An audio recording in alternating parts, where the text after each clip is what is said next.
Selamat sore saya ucapkan kepada Bapak, Ibu, Saudara, Saudari terkasih dimanapun Anda berada saat ini. Mari kita berbakti kepada Tuhan. Sebab karya yang terbesar hanya ada pada Tuhan Yesus Kristus.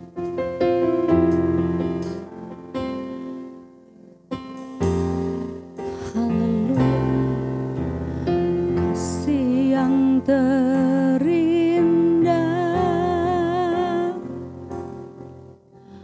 hati yang mulia,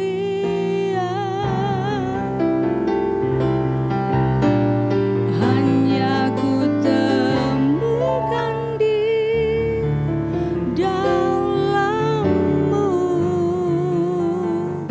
Yesusku. Pujian dari hatiku selalu di setiap waktuku,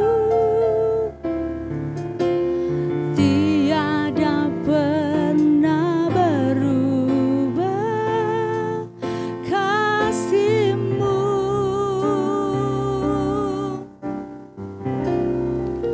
Karya terbesar dalam hidupku, pengorbanan-Mu yang selamatkanku. Engkaulah harta yang tak ternilai, yang ku miliki dan ku hargai. Yesus, Engkau ku kagumi.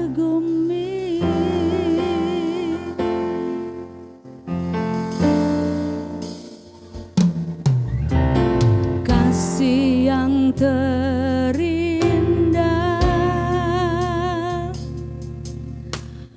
hati yang mulia, hanya ku temukan di dalam-Mu, Yesusku. Pujian dari hatiku selalu di setiap waktuku, tiada pernah berubah kasih-Mu.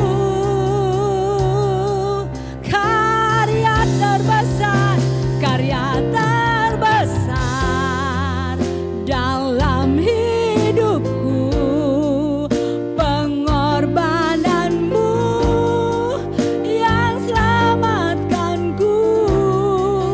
Engkaulah harta yang tak ternilai, yang ku miliki dan ku hargai. Karya terbesar dalam hidupku, pengorbanan-Mu yang selamatkanku.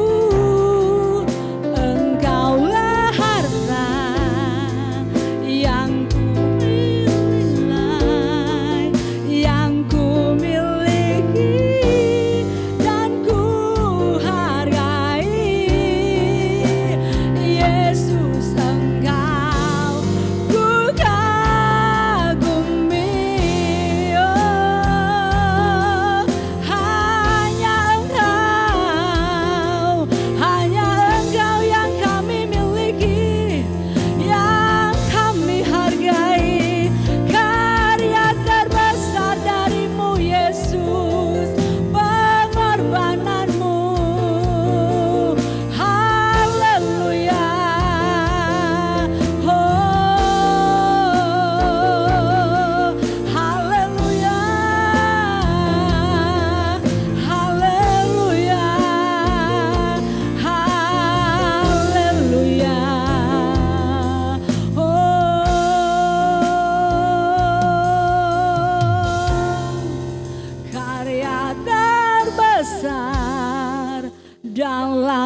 Engkaulah harta yang tak ternilai, yang ku miliki dan ku hargai.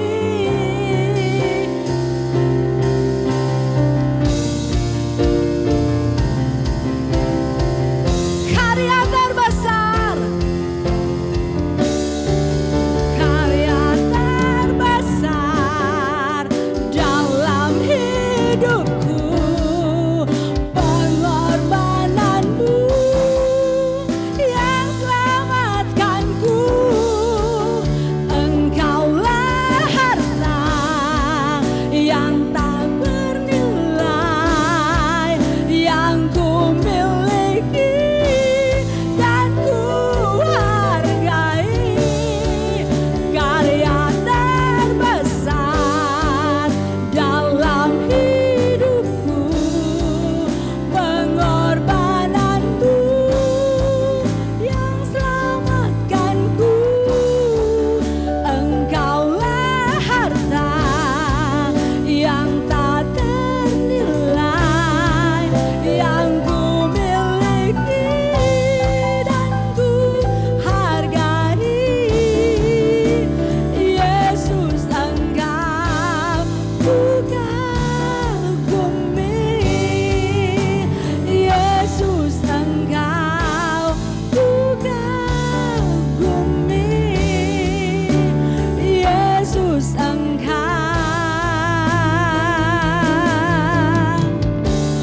ku kagumi. Haleluya, haleluya, haleluya, haleluya, haleluya. Rala baba ya, rala baba ya mo, ya rala baba ya la ya la ya la ya mo. Haleluya, Yesus, Yesus, Yesus, Yesus. Haleluya.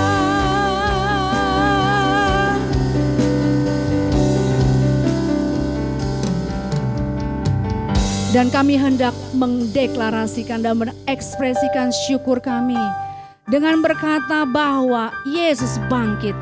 Engkau dahsyat di tempat kudus-Mu Tuhan. Di dalam nama Tuhan Yesus Kristus. Teruslah Roh Kudus melawat umat-umat-Mu yang di rumah dan kami yang di sini. Dalam nama Yesus Kristus. Haleluya. Amin. Kerahkanlah kekuatan-Mu ya Allah, tunjukkanlah kuasa-Mu.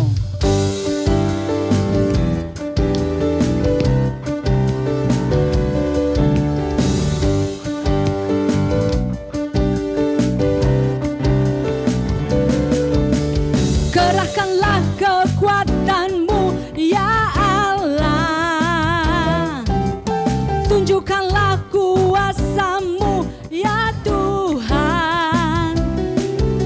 Serahkan musuh-Mu, selamatkanlah umat-Mu. Allah dahsyat di tempat kudus-Nya.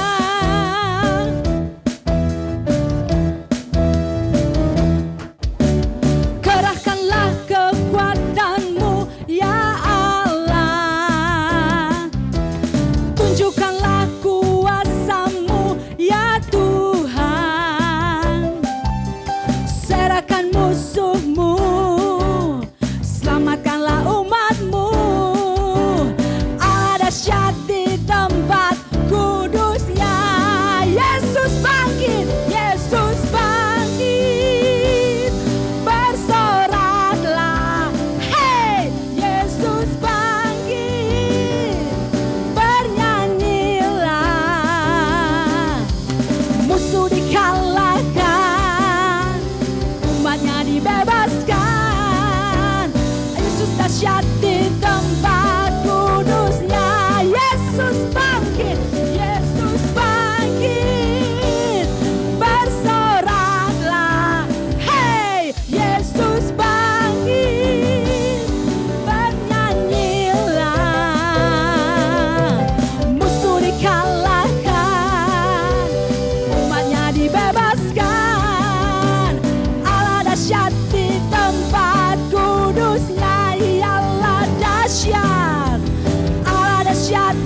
Raja segala. Amin. Haleluya. Bangkitlah gerejanya. Kita lebih dari pemenang. Saya lebih dari pemenang. Kita lebih dari pemenang. Haleluya, haleluya, haleluya, haleluya. Saatnya kita akan mendengarkan firman Tuhan. Mari tundukkan kepala.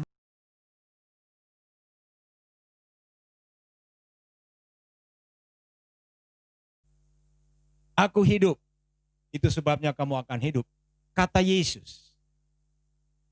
Yesus hidup, Yesus hidup, hidup Yesus.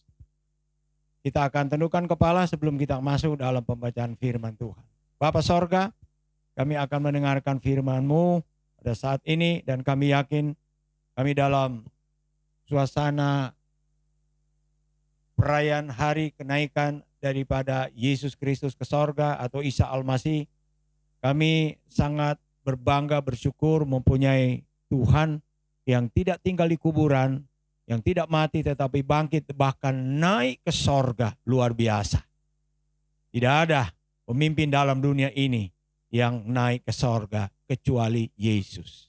Inilah sukacita kami. Dan saat ini kami akan mendengarkan firman-Mu, apa yang Tuhan kehendaki, apa maksud daripada firman Tuhan, arti daripada kenaikan Yesus Kristus atau Isa Al-Masih ke sorga.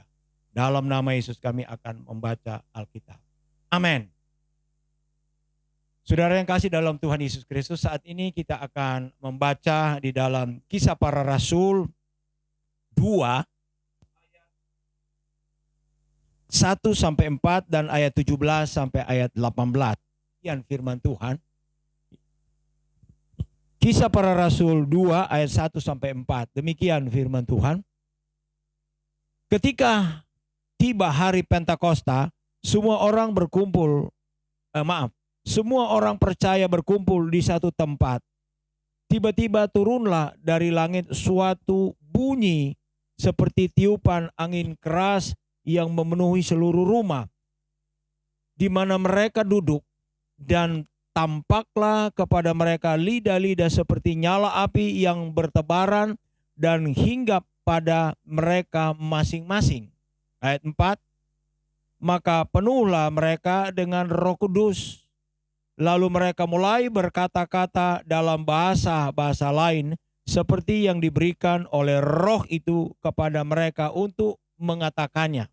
Saya sambung di dalam pasal yang sama ayat 17 dan 18. Demikian firman Tuhan. Akan terjadi pada hari-hari terakhir, demikian firman Allah, bahwa aku akan mencurahkan Rohku ke atas semua manusia, maka anak-anakmu laki-laki dan perempuan akan bernubuat, dan teruna-terunamu akan mendapat penglihatan-penglihatan, dan orang-orangmu yang tua akan mendapat mimpi. Juga ke atas hamba-hambaku, laki-laki dan perempuan, akan kucurahkan Rohku pada hari-hari itu, dan mereka akan bernubuat. Puji Tuhan, kita telah membaca dalam Kisah Para Rasul. Ini adalah kisah di mana ketika Yesus naik ke sorga atau Isa Al-Masih yang kita kenal dengan tulisan di kalender, ya, hari kenaikan Isa Al-Masih. Apa arti kenaikan Isa Al-Masih? Sebagai orang yang percaya kepadanya, kita harus tahu apa makna itu. Bukan hanya sekedar sejarah, ya, Yesus naik ke sorga, Yesus mati, Yesus bangkit. Itu punya makna yang luar biasa, yang sampai saat ini saya boleh katakan maknanya itu dialami oleh setiap orang percaya di seluruh penjuru dunia. Karena ada sesuatu, ya, yang dia janjikan untuk menggantikan dia sendiri ketika dia naik ke sorga. Karena kalau hanya Yesus saja yang ada di bumi ini, hanya orang Israel, orang Yahudi, orang Palestina yang bisa kenal kepada Yesus. Tetapi ketika dia naik ke sorga, nah di sini kita melihat bahwa ada sesuatu yang dia janjikan kepada umatnya atau orang yang percaya kepadanya, ya, supaya mereka semua, bukan hanya satu orang, tapi semua manusia yang ada di kolong langit ini boleh mendapatkan kehadiran daripada Yesus Kristus itu sendiri. Apa kehadiran itu? Dia hadir pada hari dia naik ke sorga, kemudian dia beritahu kepada kita melalui Alkitab, ada namanya hari Pentakosta. Hari Pentakosta itu hari yang ke-50. Hari yang ke-50 apa? Itu adalah sesuatu hal yang sangat luar biasa bagi pengikut-pengikut Isa Al-Masih.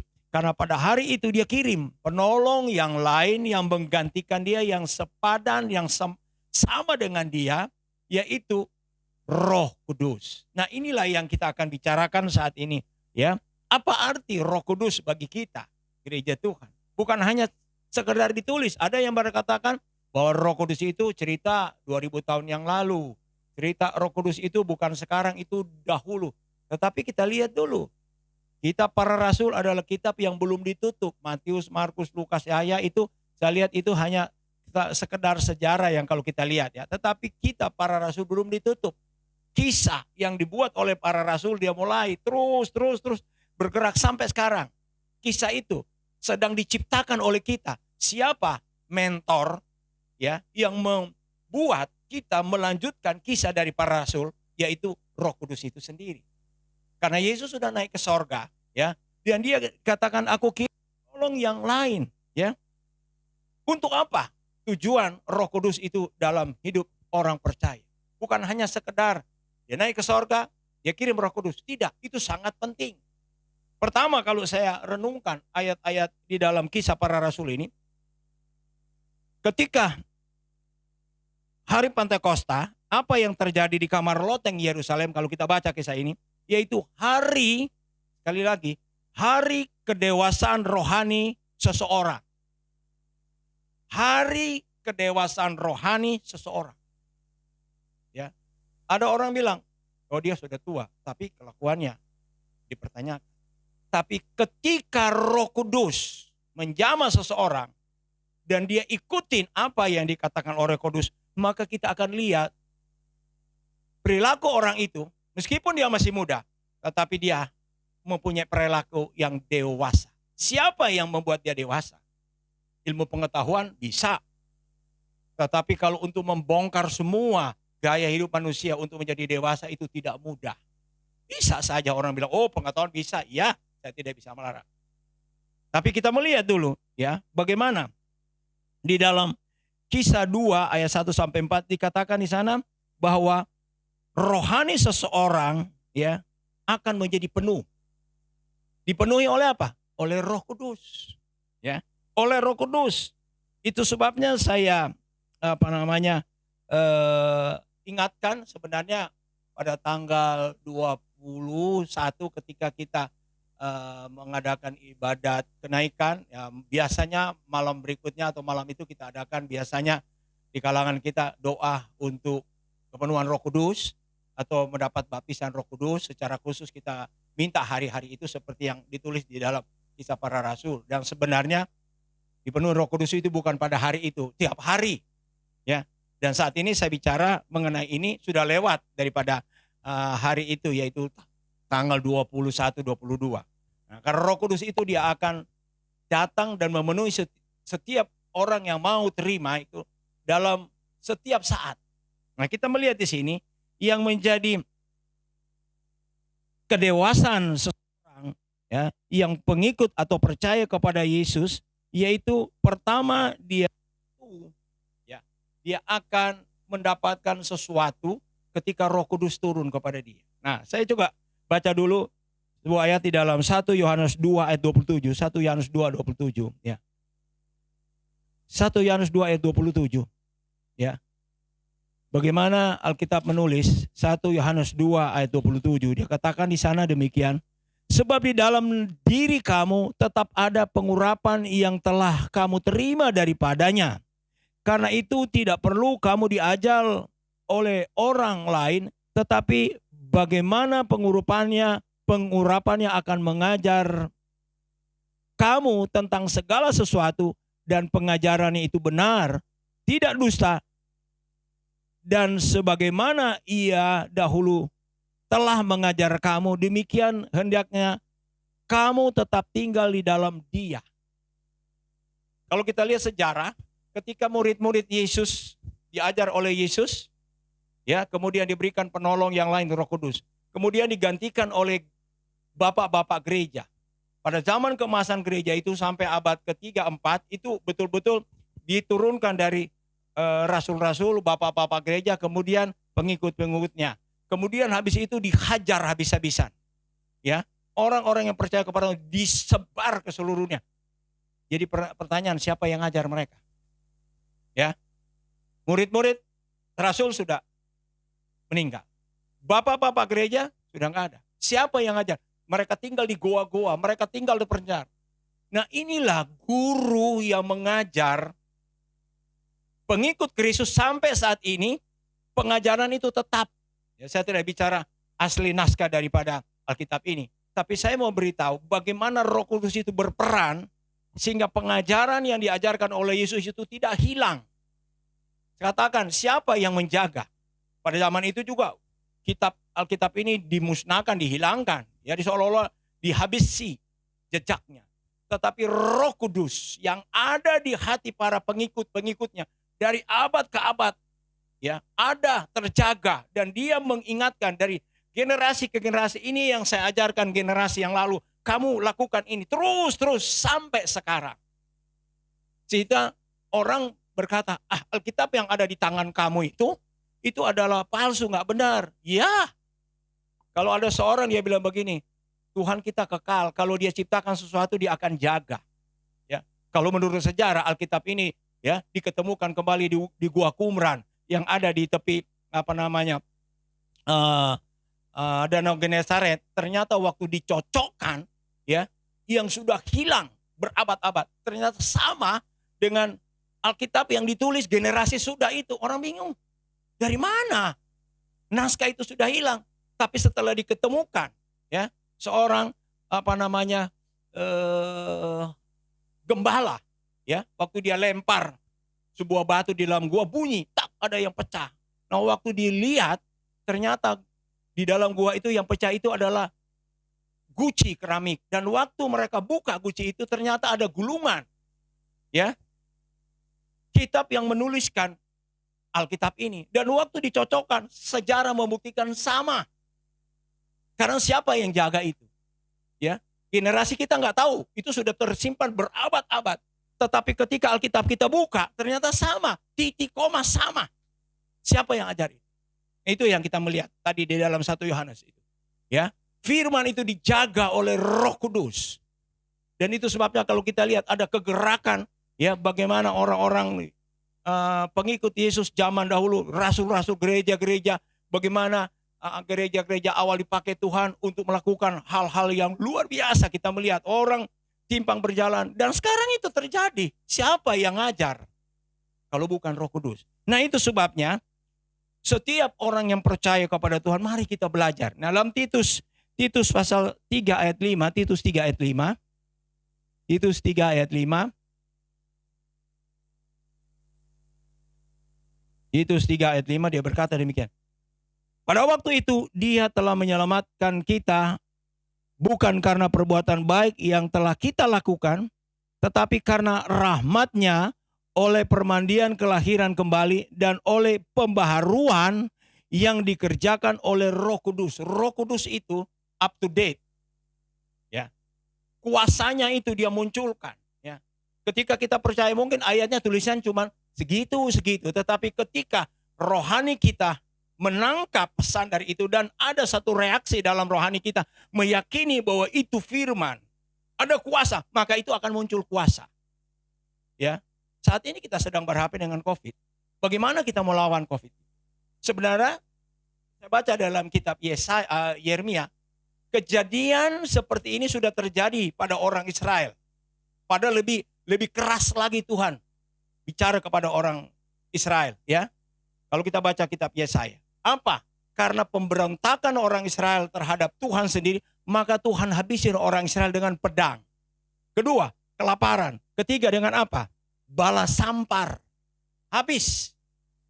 Kalau ini diulang, ini bukan hal baru. Alkitab sudah. Cuman kita ini bingung. Dari mana? Ini sudah ada. Yang akan menyelesaikan itu, kalau saya lihat, ketika mereka tunduk kepada firman apa yang dikatakan oleh Yeremia, maka Tuhan tolong mereka. Kita pun demikian. Kalau kita tunduk kepada firman, kita akan melihat pembelaan Tuhan. Dia bukan bela COVID, dia bela firman itu. Nah, kembali lagi kita lihat bahwa bagaimana Roh Kudus itu mendewasakan kita. Pertama, setiap orang yang percaya kepada Yesus, Yesus gantikan dengan sesuatu yang baru, yaitu Roh Kudus, di mana kita merindukan. Kalau Roh Kudus itu tidak dirindukan, itu dia cuma sebagai cerita. Banyak orang Kristen bilang itu cerita dulu. Tidak ada sesuatu makna sekarang kita. Tidak, Roh Kudus itu up to date sekarang pun. Ya, buat apa arti kita baca di dalam Markus bilang orang percaya itu usir setan. Banyak orang nggak berani usir setan. Dia pikir ketika dia usir setan, setan itu masuk sama dia yang kerasukan. Tapi orang yang dipenuhi dengan Roh Kudus, dia akan bilang, "Hei setan, yang merasuk orang, keluar kau." Ya, kalau perlu pegang kepalanya, tempeleng. Itu dia, Roh Kudus yang suruh, bukan kita. Nah, kita praktek. Tetapi untuk itu kita harus mengalami apa arti Roh Kudus itu. Yang pertama kita harus rindukan dia, praktekkan. Saya ingin bicara nanti kalau Tuhan izinkan minggu depan saya akan bicara Pekan Roh Kudus. Ya, 7 hari saya bicara, 7 kata dan 7 menit. Saudara bisa ikutin. Di rumah Anda bisa dipenuhi dengan Roh Kudus. Jangan pikir, nanti kalau ada di gereja ada 10 malam, ya seolah-olah kita terpaku dengan 10 malam. Udah 10 malam kita nggak pernah datang. Ya, udah kasih waktunya juga bilang, sibuk. Sekarang saya cuma bilang, Anda di rumah. Ya, Roh Kudus ada di mana-mana. Tergantung wadah hati Anda. Dibuka untuk Tuhan atau tidak. Karena meskipun ada Roh Kudus di situ, tapi kalau hati tidak terbuka, tidak rindu, maka Roh Kudus itu tidak akan masuk dan memenuhi. Ya, wadah hati itu. Dan ini yang kita persiapkan, hati kita. Jika Roh Kudus itu dilepaskan, saudara tinggal amin. Bukti akan kita rasakan itu, mengucapkan kata-kata yang diberikan oleh Roh itu sendiri. Itu yang saya ingin beritahu pada jemaat. Ikutin ya. Anda di rumah, Anda mungkin rindu, kapan enggak pun. Ya, jangan bicara 10 malam sudah lewat. Sekarang saya bilang Pekan Roh Kudus. Ya. 7 kata saya akan bicara kepada Anda mengenai apa Roh Kudus. Salah satu kebenaran, penghiburan, ya, mengajar, mengingat, itu nanti ada, ya.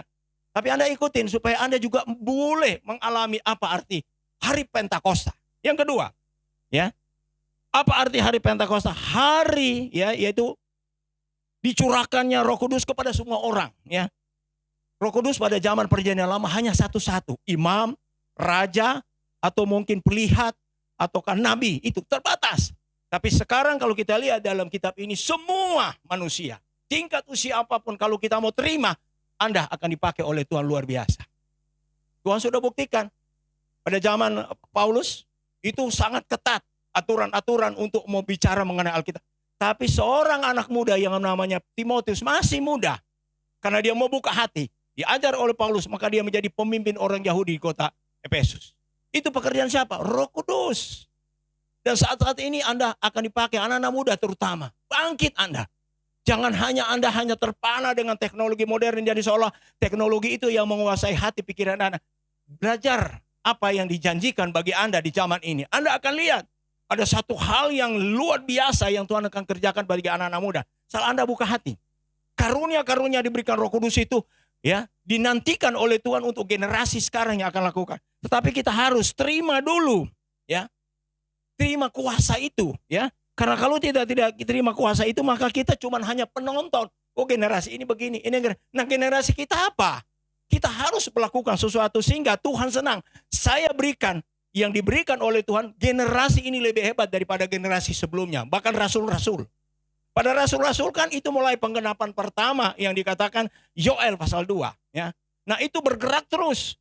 Sampai saat ini karena apa? Roh Kudus itu dia menggunakan semua tingkat usia. Ya, wanita, pria. Kalau zaman dahulu nggak bisa. Ya, zaman Petrus semua didominasi oleh kaum pria. Ya, coba lihat rasul-rasul pria. Sekarang tidak. Kaum wanita juga bisa dipakai oleh Tuhan. Banyak kita melihat. Tapi jangan kita cuma bilang, dulu. Nah, inilah yang saya mau katakan bahwa ya, hari Pentakosta atau hari Roh Kudus dicurahkan kepada kita, biarlah kita respon. Kita respon. Dan yang ketiga, di mana hari daripada Yesus mempercayai kita, menggantikan dia. Saudara, itu nggak mudah. Saya berpikir apa Roh Kudus ini? Ternyata ada suatu hal yang tersembunyi yang seringkali kita cuma lewat begitu saja. Saya boleh simpulkan. Ya, hari Pentakosta yaitu hari di mana Yesus mempercayai saudara, mempercayai saya untuk menggantikan dia. Hebat enggak? Siapa saudara? Siapa saya? Tanah liat, uap. Setan lebih tinggi daripada kita. Diangkat ya oleh Tuhan untuk dibanting dia itu setan. Kalau kita enggak angkat, dipuliakan benar-benar, bahkan dia bilang kita diangkat bahkan hampir sama dengan dia. Apa yang membuat kita hampir sama dengan dia di dalam Mazmur pasal 8 kasih Teresa? Karena ada Roh Kudus, Roh Yesus itu dalam kita. Kalau cuma kita sekedar, ya siapa kita? Nggak ada arti. Nah itu sebabnya saudara, kalau kita lihat 1 Korintus pasal 4, Kisah 1 ayat 8, saya lihat Kisah 1 sama ayat 8. Di sana dia katakan, kamu akan beroleh kuasa apabila Roh Kudus turun ke atas kamu. Coba bayangkan. Ya, saya tidak terus, tapi kamu akan beroleh kuasa. Siapa kamu? Anak muda, pria wanita, orang tua, pria wanita, kamu akan beroleh kuasa apabila Rohku, Roh Kudus ini adalah Roh Yesus, turun ke atas kamu. Artinya kita terima dan kita akan melihat bagaimana suatu pekerjaan yang dahsyat yang akan dikerjakan oleh Tuhan lewat hidupmu. Jadi jangan cuma bilang, oh itu rasul-rasul, oh itu pendeta ini hebat. Kalau kita telusuri hamba-hamba Tuhan yang dipakai oleh Tuhan, coba sebut nama dia satu. Yang kita terkenal Selamat Pagi Roh Kudus, siapa namanya? Ya. Bukunya Selamat Pagi Roh Kudus. Ya. Yang pernah masuk Indonesia menggemparkan, dia bikin KKR di Ancol, ya. Benny Hinn. Apa yang dia miliki? Roh Kudus. Sehingga dia menggemparkan Jakarta. Bukan karena dia punya ilmu tinggi, bukan. Karena Roh Kudus. Dan itu juga kita melihat Oral Roberts, ya. Banyak lagi hamba Tuhan itu orang-orang biasa, tetapi ketika Roh Kudus mereka izinkan ada dan berkarya dalam hidup mereka, mereka orang yang menggemparkan. Sama seperti yang namanya Billy Graham. Sehingga dia bilang begini, jadi presiden Amerika kecil. Loh, apa yang dimiliki Billy Graham sehingga dia bilang kecil jadi presiden? Karena ada Roh Kudus dalam hidupnya. Itu yang membuat dia merasa bangga besar. Itu juga diberikan kepada kita orang percaya. Kamu akan beroleh kuasa kalau Roh Kudus turun ke atas kamu. Ya. Gunakanlah hari Pentakosta ini mengisi kehidupan rohani kita untuk mendewasakan kita. Untuk apa? Membuat kita penuh. Dewasa bukan asal dewasa, penuh. Ya. Rohani kita penuh. Untuk apa? Menggantikan posisi Yesus dalam perjalanan hidup rohani kita. Dan kita akan melakukan apa yang pernah dilakukan oleh Yesus. Kamu akan melakukan lebih daripada apa yang pernah aku lakukan. Apa sebabnya kita bisa melakukan itu? Di dalam Yohanes pasal 13 kalau nggak salah ayat 23 dia katakan juga begitu. Saya boleh baca ayat itu ya. Mengapa Yesus berani mengatakan demikian? Karena ada dasarnya adalah Roh Kudus. Kalau cuman karena pintar, di orang dunia ini banyak yang pintar. Kita nggak bisa lawan. Tapi kita melihat di sini apa yang dikatakan di dalam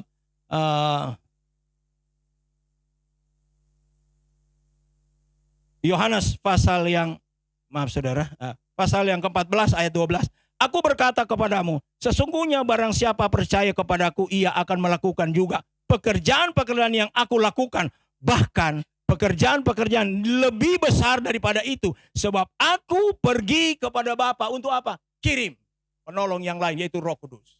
Dan itu sebabnya saudara, bersyukur Anda, saya hidup di akhir zaman ini, Tuhan kirim Roh Kudus untuk apa? Kita akan melakukan hal-hal yang spektakuler, yang akan mencengangkan generasi-generasi sebelumnya. Kok dia bisa? Iya, karena kita dijanjikan.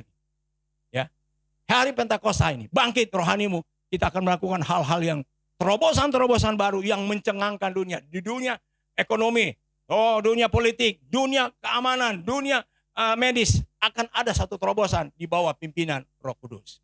Puji Tuhan, Tuhan Yesus memberkati. Saya berdoa untuk firman Tuhan yang sudah kita dengar saat ini. Bapa sorga, hamba-Mu telah berhenti bicara, tapi hamba-Mu berdoa kiranya Roh Kudus akan memberikan penjelasan, berikan penerangan sehingga setiap umat-umat-Mu terpacu untuk menerima janji ketika Yesus naik ke sorga, yaitu Roh Kudus. Sehingga mereka bisa menggantikan Yesus menjadi pemberita-pemberita Injil, pembawa kabar baik, pembuat mujizat, membuat hal-hal yang mencengangkan dunia ini. Inilah doa hamba-Mu buat umat-umat Tuhan. Bukan hanya pendeta yang bisa melakukan itu, bukan penginjil, bukan guru, bukan nabi, tetapi semua umat Tuhan. Karena Alkitab katakan, pada akhir zaman aku akan kirim Rohku kepada semua manusia. Dan kami percaya di hari-hari ini ada satu kegerakan besar yang akan dikerjakan oleh Roh Kudus. Dalam nama Yesus Kristus kami sudah berdoa dan mengucap syukur. Haleluya. Amin.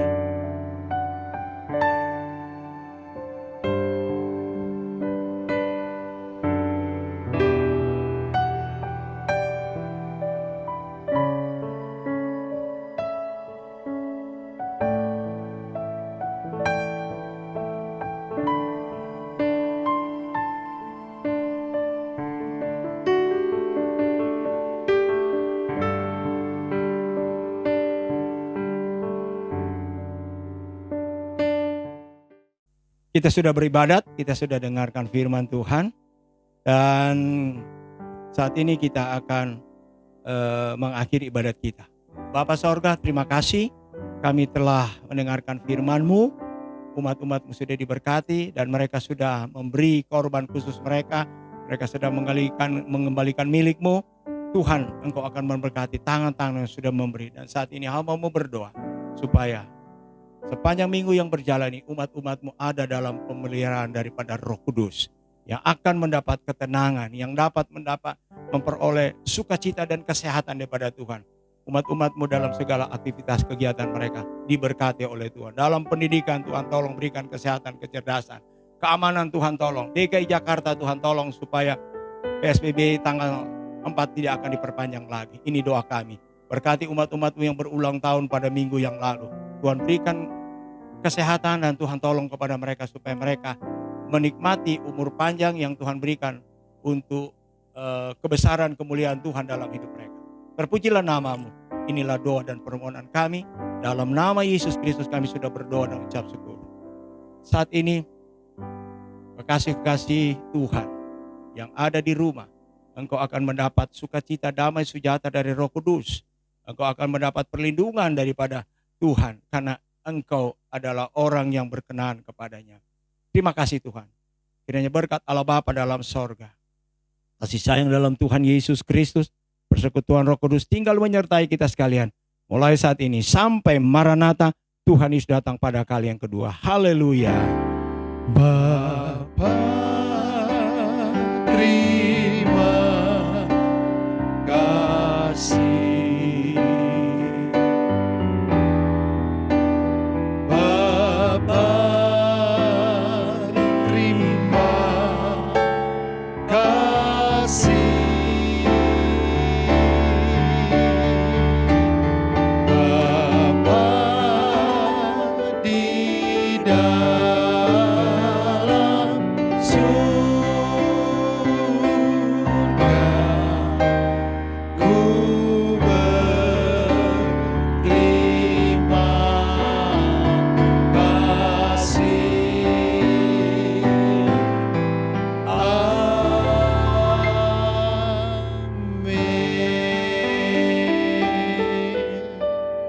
Tuhan Yesus memberkati. Ibadat kita sudah selesai. Amin.